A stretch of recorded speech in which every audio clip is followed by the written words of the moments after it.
Hello, friends. This is Dave Hurwitz, executive editor at ClassicsToday.com, here to do a little cleanup that I thought I did before, but maybe I didn't. I don't know. When you've done 3,500 videos, you can't keep track of all of them sometimes.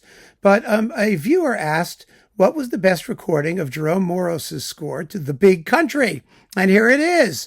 I mean, we really should have talked about it if we hadn't. It's one of my favorite film scores. It really is one of the great Westerns. Now, the Western music generally was invented by Copland in his populist ballets of the 1940s, and everyone else kind of followed that. But the big Western film composer was Elmer Bernstein, who did The Magnificent Seven, and, a bunch of John Wayne pictures and all kinds of other things like that. And they were wonderful, but, everyone was in on it, right? You had Tiomkin doing the Alamo, and you had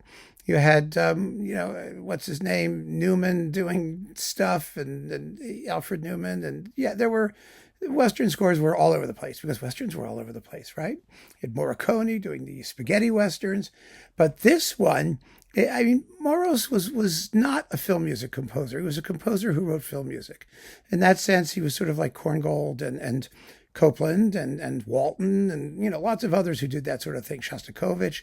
His film scores are marvelous. Marvelous. One of the best things about his scores is that he liked to do cues in closed forms. In other words, whenever he could, instead of just writing like mood music that begins nowhere and ends nowhere, he wrote something that had its own satisfying beginning, middle, and end. And there's quite a bit of that here. There are cuts that make perfect sense. There are dance numbers within the movie. You have Major Terrell's Party, where you've got a little dance suite that lasts 6 minutes and 30 seconds. It is absolutely delicious. Of course, there's the main title, which is a full-blown overture.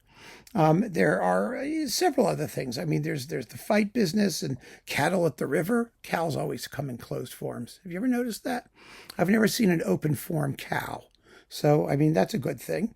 And the music itself is brilliant and evocative and oh so American Western. Most of the thematic material is either diatonic or pentatonic. And it has those wonderful wide open space harmonies. The very opening of the film features wagon wheels turning around. You may remember that. It was from 58, I think it was.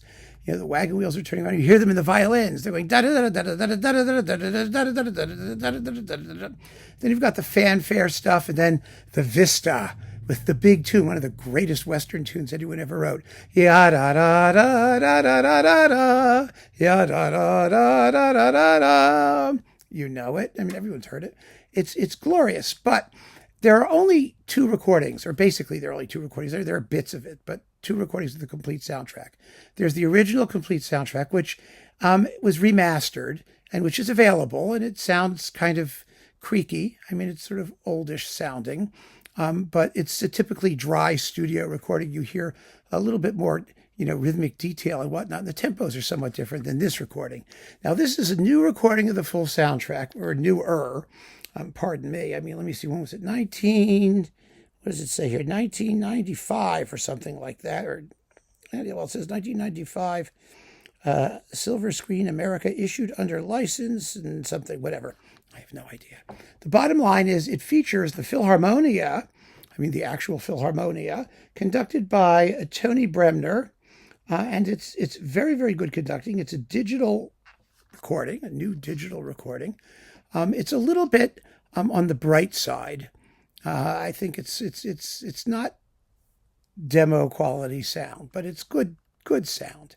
It's a little garish, but what the hell? It's a film, so films can be garish. And you get the whole thing, 55 minutes and 15 seconds, or just about the whole thing, of vintage music. So if you're looking for The Big Country, this is the one you need to get. And if you like Western film scores, this is one you need to get. Because Western scores are just great. It's a whole wonderful world. It's an idiom. A common practice idiom, you might want to call it, right? Just like the Baroque period or the classical period. All these composers, although they had their personal voices, their personal language, they were all able to write within this idiom that basically Copland and some other American composers invented around the 1940s. And it's wonderful. It's a recognizable, distinctive musical language.